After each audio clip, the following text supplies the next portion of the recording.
Marcos capítulo 4, lerei a partir do verso 35 até o 41.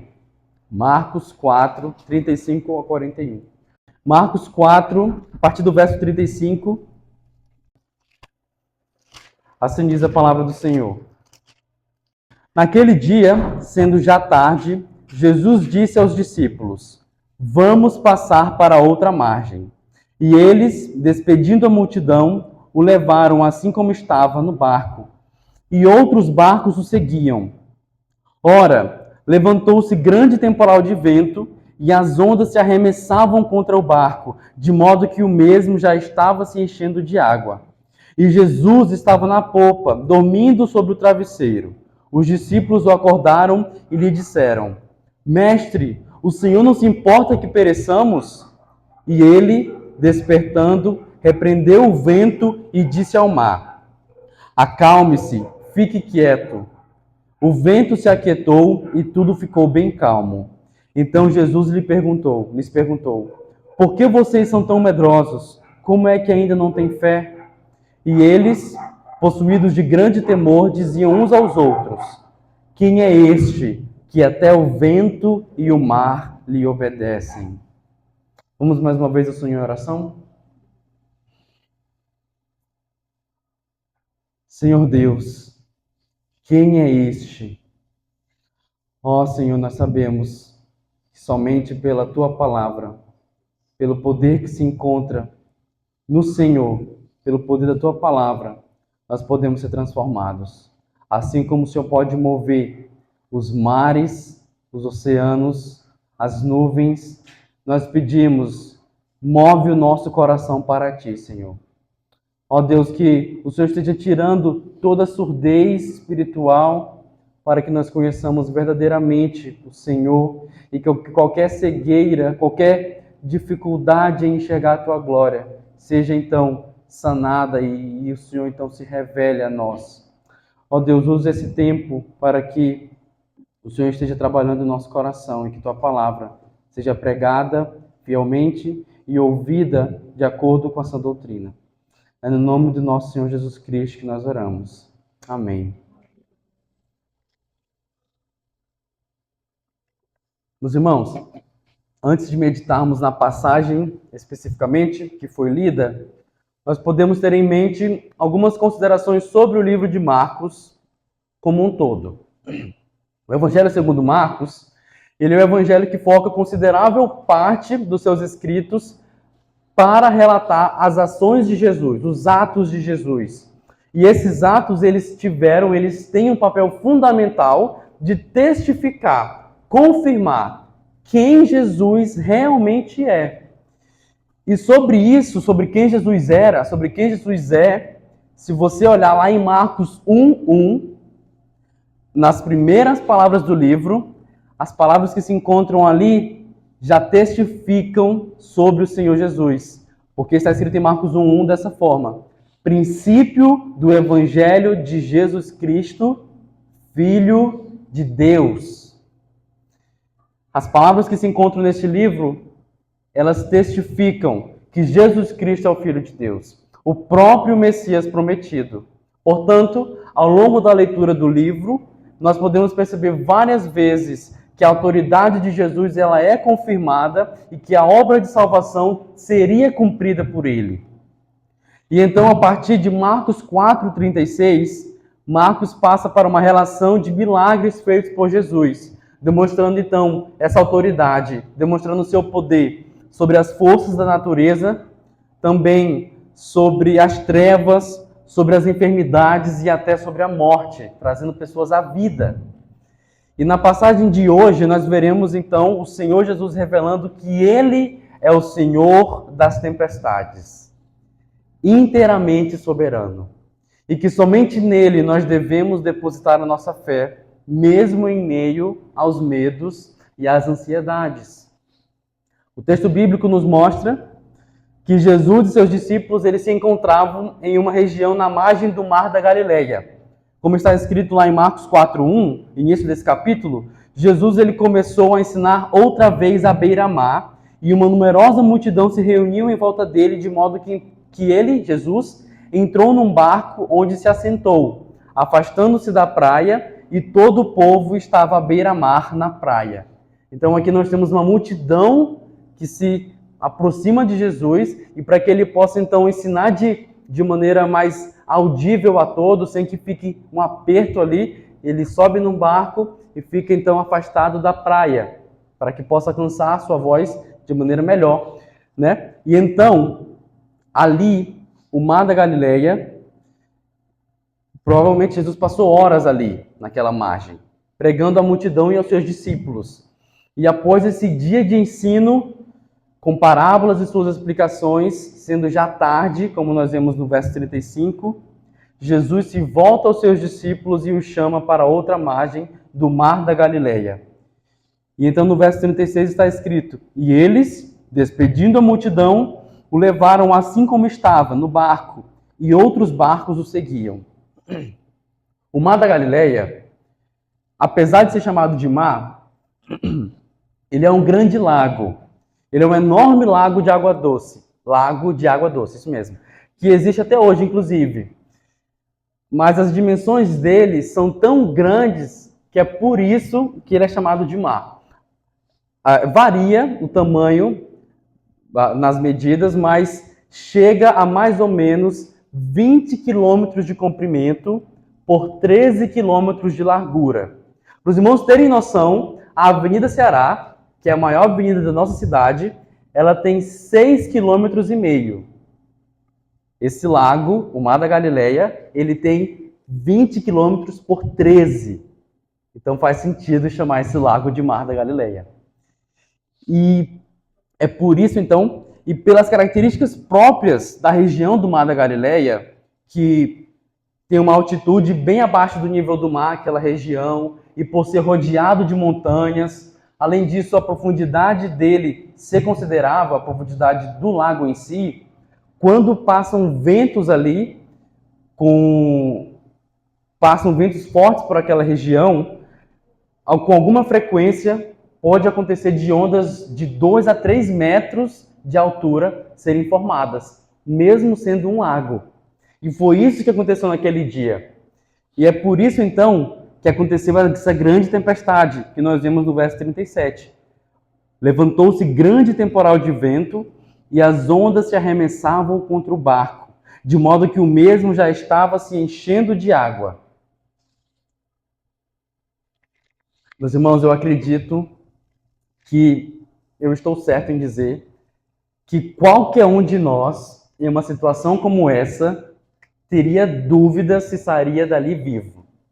Imagine só, você num barco, no meio do mar, porque apesar de você estar no oceano, estar num lago, não está perto de nenhuma margem. E ondas de 2 a 3 metros estão vindo no seu barco, nenhuma visibilidade, ou quase nenhuma, um vento muito forte, ondas vindo em sua direção e quebrando, derramando água dentro do barco, o barco já se enchendo, de modo que você só via a água subir. Com certeza foi uma situação amedrontadora. Os discípulos, eles tinham razão em ter medo, porque foi algo com certeza amedrontador. E eu trago a imaginação desse acontecimento para a gente, para que nós, ao meditarmos nas partes seguintes, temos uma dimensão e uma influência mais profunda nas nossas vidas sobre esse acontecimento. A começar pelo Senhor Jesus. Como nós vemos no início do verso 38, está escrito que Jesus estava na popa, dormindo sobre o travesseiro. Uma tempestade desse tamanho, e o Senhor Jesus está ali, deitado, dormindo sobre um travesseiro.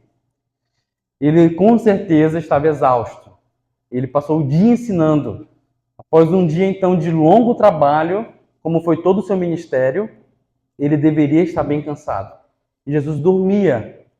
Jesus foi um homem como nós, meus irmãos, que tinha dores, que tinha necessidades, sentia sono, sentia fome, sentia sede. O Deus Filho que se tornou plenamente humano, que tinha as carências que o corpo humano tem neste mundo, nós podemos ter a certeza também de que ele não só conhece a nossa carência espiritual, como também as nossas dores físicas. Ele conhece as nossas dores emocionais. Ele sabe da dor crônica que você sente, minha irmã. Ele sabe das fraquezas que você tem, meu amigo. Ele conhece. E além da dor deste corpo, a dor de natureza espiritual que ele suportou foi a que nós nunca saberemos quão pesada foi. Todos aqueles que estão em Cristo, que colocaram a sua fé nele, estão livres de receber a maior dor, que é a ira de Deus, a morte espiritual.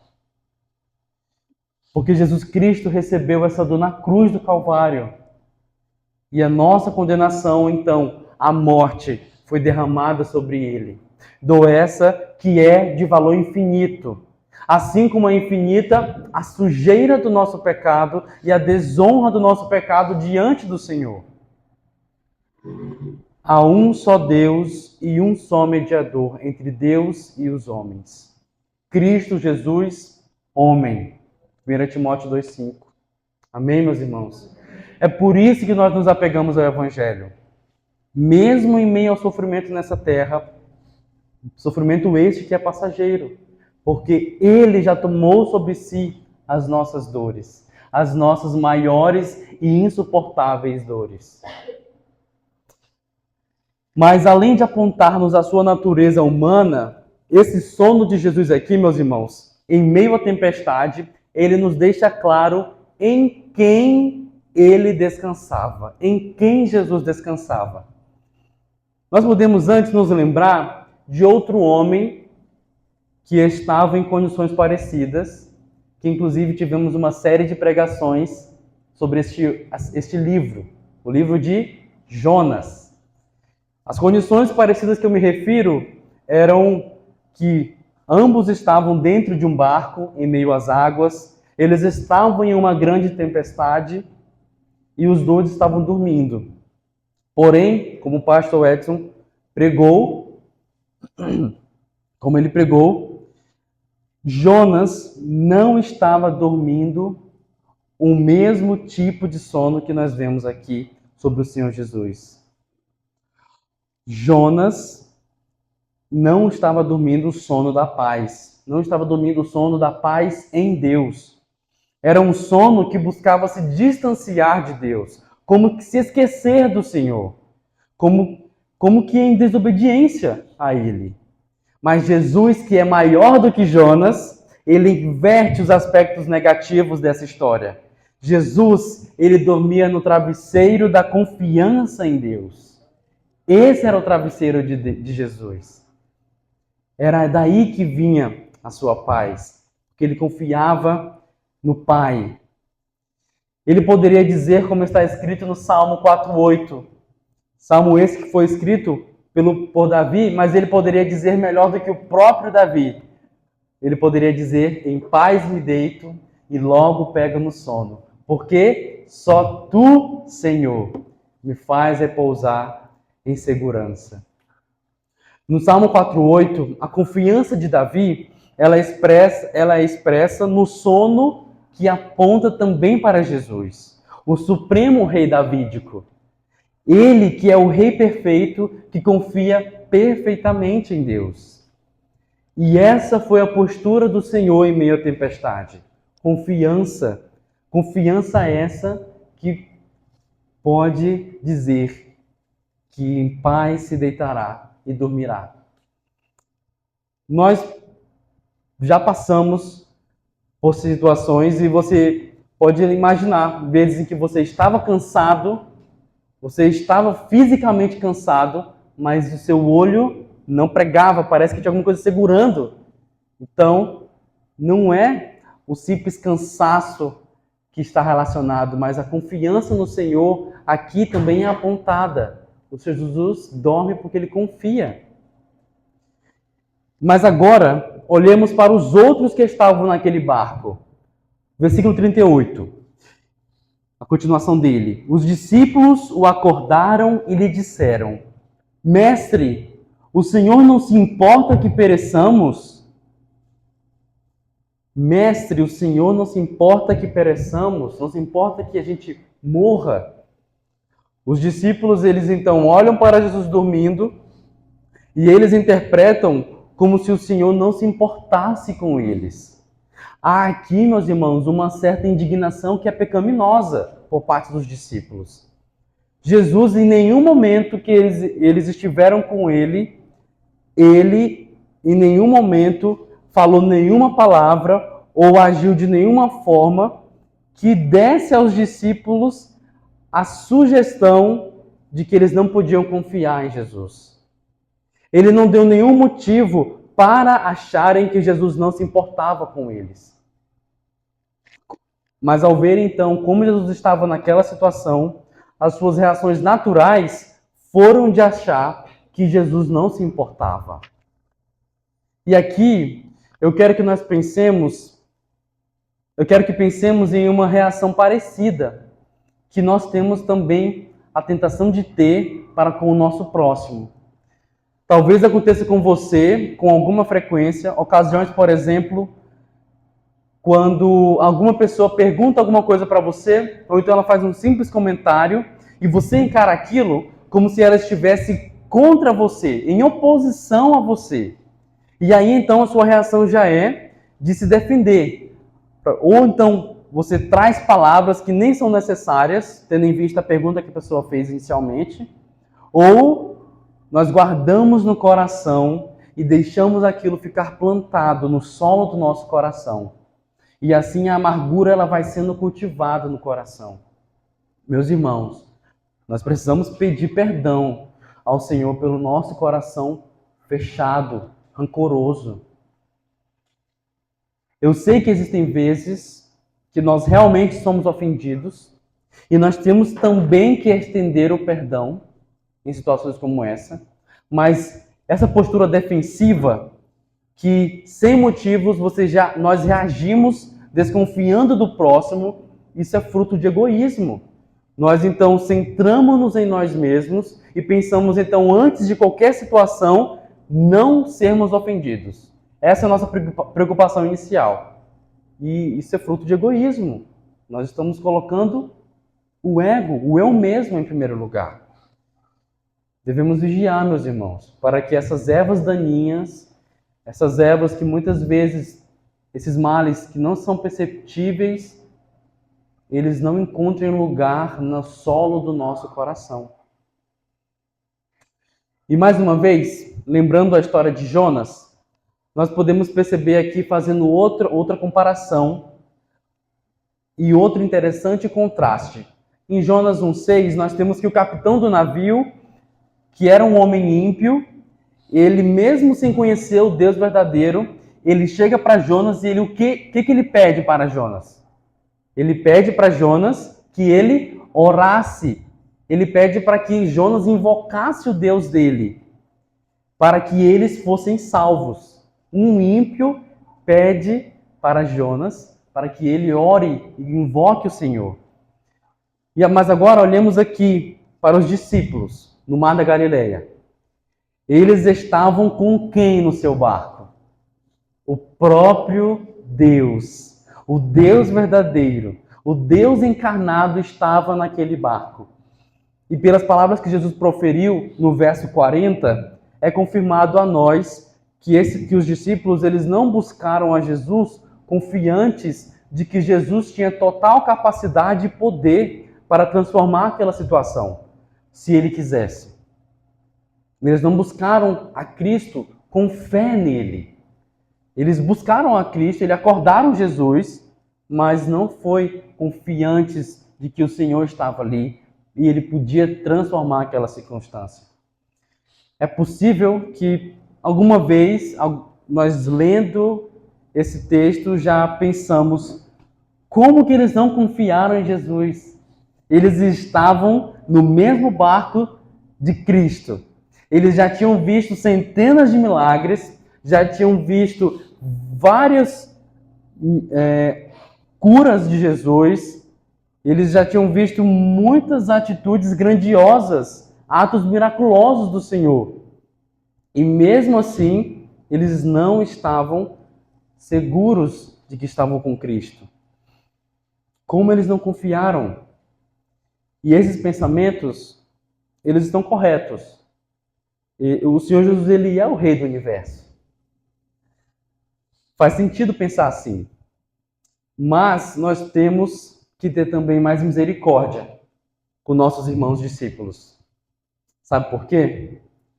Porque assim como eles, nós, por nós mesmos, também estamos propensos a não descansar no Rei do Universo.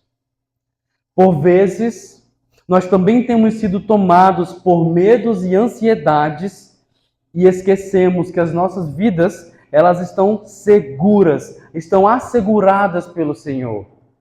E nós esquecemos que estamos no mesmo barco que Cristo. E nesses momentos, meus irmãos, nós precisamos então pregar para o nosso próprio coração aquilo que a palavra de Deus nos confirma. Romanos 8, 38 e 39 diz assim: nem a morte, nem a vida, nem os anjos, nem os principados, nem as coisas do presente, nem do porvir, nem os poderes, nem a altura, nem a profundidade, nem qualquer outra criatura poderá nos separar do amor de Deus que está em Cristo Jesus, nosso Senhor. E o nosso Senhor Jesus disse em Mateus 28, 20: eis que estou com vocês todos os dias, até o fim dos tempos. O Senhor está com o seu povo. E o verso 39, ele nos dá uma demonstração e lembrete sobre o poder de Jesus. E ele, despertando, repreendeu o vento e disse ao mar: acalme-se, fique quieto. O vento se aquietou e tudo ficou bem calmo. Imagine a cena, meu irmão. Imagine a cena. Você nesse barco. Tem uma tempestade gigantesca. Você já está pensando se vai conseguir nadar e sobreviver quando o barco afundar. A água está tão forte que você mal vê a meio metro na sua frente. Você está ali. Mas então o Senhor Jesus, ele se levanta, você vê ele se levantando, ele então fala: calme-se, fique quieto. E o que acontece? Tudo se acalma naquele mesmo segundo. As ondas antes que estavam incontroláveis, agora não existe mais nenhuma onda. A água está tão calma que parece que está congelada. A ventania agora virou no máximo uma brisa refrescante. Que poder! Esse é Jesus, o Filho de Deus. Esse é o Senhor que está com o seu povo. Jesus não só é o Filho perfeito que confia perfeitamente em Deus, como também é o próprio Deus que se fez carne. Como João afirmou: e o Verbo se fez carne e habitou entre nós, cheio de graça e de verdade. E vimos a sua glória, glória como do unigênito do Pai. E com essa mesma graça e verdade, Jesus se volta aos seus discípulos e lhes pergunta, verso 40, por que vocês são tão medrosos? Como que ainda não têm fé? E aqui, Jesus fala aos seus corações, assim como fala aos nossos. Eu diria, meus irmãos, que o temor, ele não necessariamente seria um problema. Mas Jesus, que conhece o coração, mostra que havia um problema na fé deles. O caráter espiritual dos discípulos estava desorientado. E são nos momentos de incerteza, de ansiedade, nos momentos inesperados, que o nosso caráter verdadeiro é revelado. Pastor Ronaldo Lidório afirmou assim: se as ações planejadas demonstram planejamento, as reações demonstram princípio, valores. Ou seja, aquilo que realmente se acredita com o coração. As nossas reações demonstram isso. Quando as coisas elas estão dentro dos conformes, quando está tudo de acordo com o planejado, é possível qualquer pessoa se mostrar sóbria e firme. Mas, quando o inesperado, que não se pode controlar, chega, é que o nosso caráter é revelado pelas nossas reações. E um caráter que é forjado e firmado no Senhor não é um caráter de alguém que nega o medo e o sofrimento. Não é isso. Mas sim a capacidade de, apesar do sofrimento e da dificuldade, manter os valores e promessas da palavra guardados no coração. Isto é a sua fé e a sua confiança em Deus acima de tudo. É isto. E para que a nossa fé e a nossa confiança em Deus ela seja então forjada, nós precisamos conhecer o Deus que nós colocamos a nossa fé. Quanto mais conhecemos o Senhor como Ele é, mais a nossa fé terá firmeza e segurança que precisamos. O que é apresentado aqui, meus irmãos, é que a falta de entendimento sobre quem é Jesus é que revelava uma fé deficiente. Há uma conexão essencial entre a fé e o conhecimento de quem é o Senhor. Hoje, a palavra fé, ela está banalizada. Ela é usada em vários sentidos normalizados e um sentido bem diferente do que a palavra nos aponta para o significado da fé genuína, fé verdadeira. A fé, ela passou a ser um desejo intenso sobre qualquer coisa. O que você quiser muito, você tem fé. Mas não será um simples desejo intenso que lhe trará segurança verdadeira nas tempestades dessa vida. E que vai também te levar para além dessa vida. É necessário que nós conheçamos a Jesus. Não existe cristianismo sem Cristo. Ele é o nosso fundamento, o fundamento da nossa fé. Ele é a nossa rocha inabalável. Por isso, meus irmãos, enchamo-nos da palavra de Cristo. Encha-se da palavra do Deus eterno que nos sustenta. Amém? Saber que o Senhor controla a tempestade e é soberano sobre todas as coisas não deve me levar a pensar algo assim. Se eu tiver fé, logo então Deus vai me fazer prosperar e eu então vou ter muita bonança nessa terra. Não. Nós estaremos novamente olhando para nós e para o nosso estado momentâneo e passageiro em primeiro lugar, antes de olharmos para o Senhor e para a sua obra. Saber que o Senhor controla a tempestade é bom e importante para nós, porque isso faz com que nós passemos por ela sabendo que o Senhor está no controle também durante a tempestade. E isso é fé. Isso é fé. Quando estamos com o coração mais desejoso em ter os nossos anseios pessoais saciados do que descansar e estar satisfeito com o Senhor e com a sua vontade, sabe o que falta?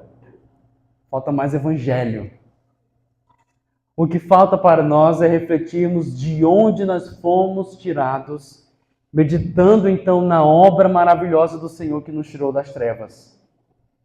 Como exemplo, podemos pegar um versículo que nos apontará para essa diferença central que o Evangelho tem nas nossas vidas. Romanos 8:1. Romanos 8:1 diz: agora, pois, já não existe nenhuma condenação para os que estão em Cristo Jesus. Mas perceba a diferença que essas palavras terão se nós a escutarmos como condenados. Imagine só, nós nos encontramos em uma prisão. Você está numa prisão, dentro de uma cela, E a condenação que você recebeu foi a prisão perpétua.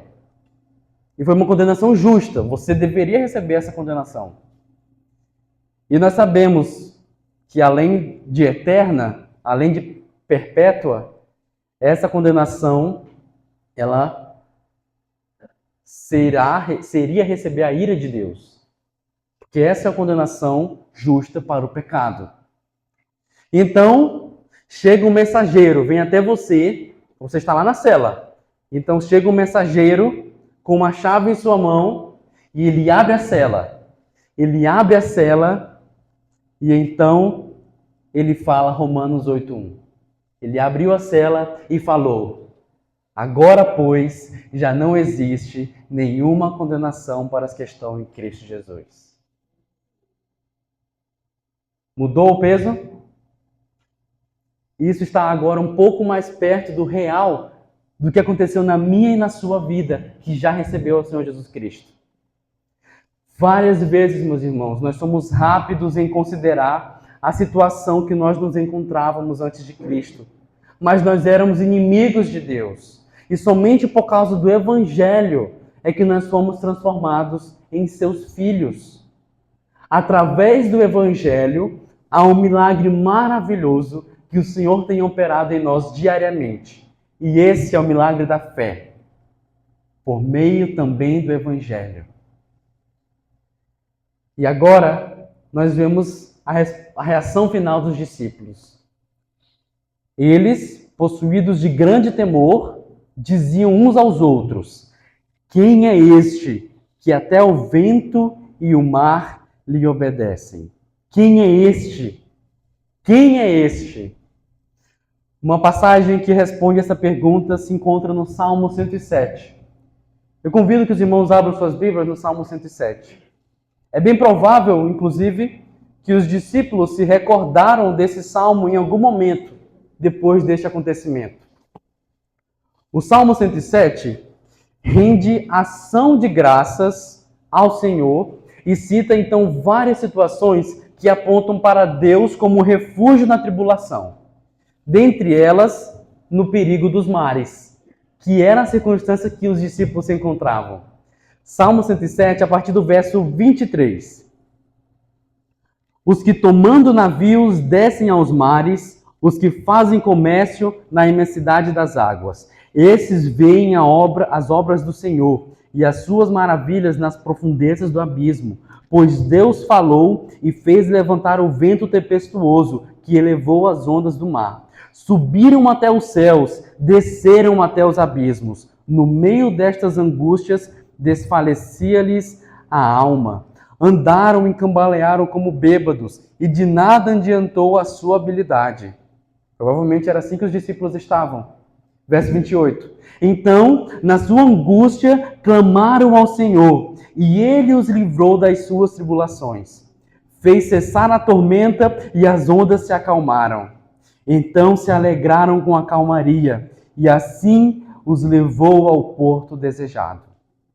Que eles deem graça ao Senhor por sua bondade e por suas maravilhas para com os filhos dos homens. Que o exaltem na assembleia do povo e o glorifiquem no conselho dos anciãos. Este é o Senhor Jesus. Este é o seu poder.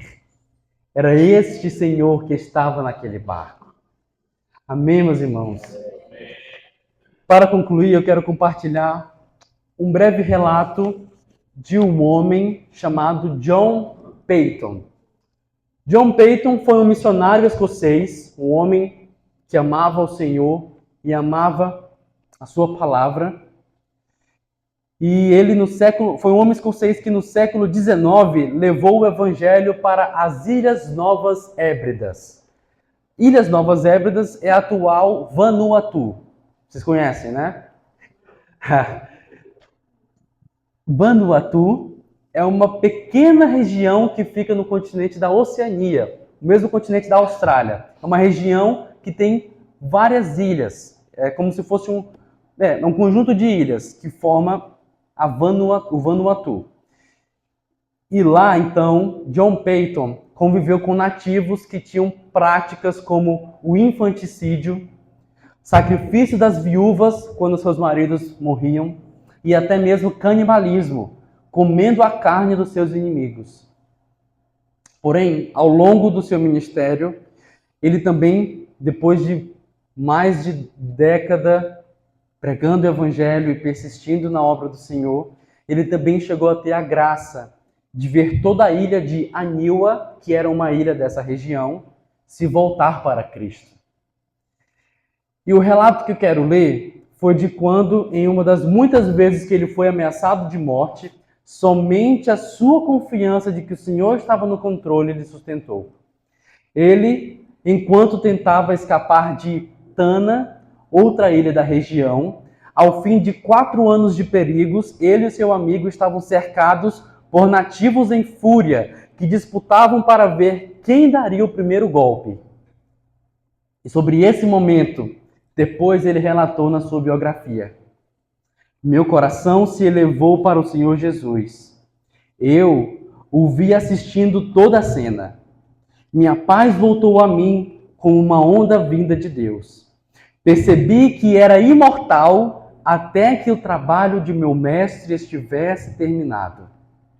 A garantia veio a mim, como se uma voz do céu a tivesse falado, que nenhum mosquete seria disparado para nos ferir, nem o bastão prevaleceria em nos atingir, nem uma lança deixaria a mão na que estava sendo agitada para ser lançada, nenhuma flecha sai do arco ou uma pedra mortífera dos dedos, sem a permissão de Jesus Cristo, que é poderoso no céu e na terra. Ele governa toda a natureza, a animada e a inanimada, e restringe até os selvagens dos mares do sul. Que nós tenhamos essa fé, meus irmãos. Que tenhamos a mesma segurança que o nosso irmão teve no passado. Porque Jesus Cristo é quem está no controle. Oremos ao Senhor.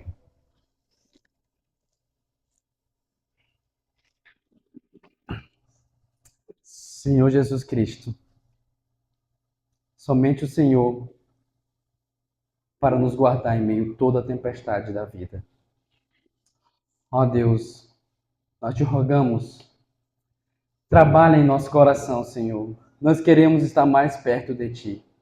Nós queremos ter uma fé que confia no Deus verdadeiro. Uma fé que olha para o Senhor e sabe que em qualquer circunstância, seja qual for a dor, seja qual for a ansiedade, estará seguro até o dia final. Ó Senhor, que possamos nos lembrar que estamos no mesmo barco que Cristo, se já o recebemos com fé.